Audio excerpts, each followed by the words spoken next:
The U.S. Army is practicing for war with Russia near Ukraine's border.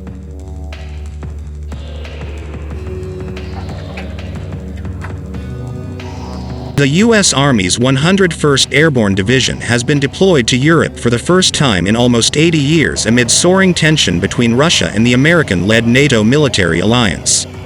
The light infantry unit, nicknamed the Screaming Eagles, is trained to deploy on any battlefield in the world within hours, ready to fight.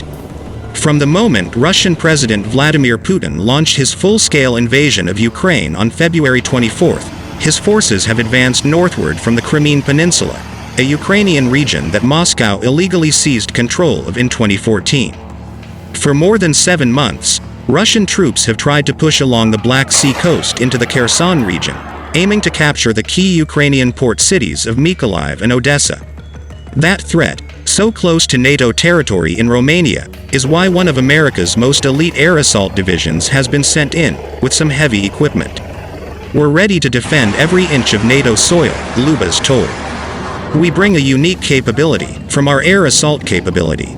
We're a light infantry force, but again, we bring that mobility with us for our aircraft and air assaults. Skirting northward along Romania's Black Sea coast, the Black Hawk eventually touched down at a forward operating site where U.S. and Romanian troops were pounding targets during a joint ground and air assault exercise. The tank rounds and artillery fire were real.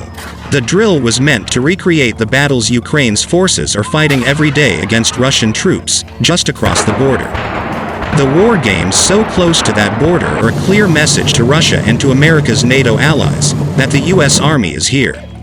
The real meaning for me, to have the American troops here, is like if you were to have allies in Normandy before any enemy was there, Romanian Major General Iulian Berdila told CBS News, referring to the landmark World War II battle on France's north coast.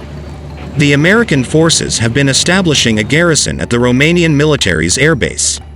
In all, about 4,700 soldiers from the 101st Airborne's home base in Fort Campbell, Kentucky, have been deployed to reinforce NATO's eastern flank.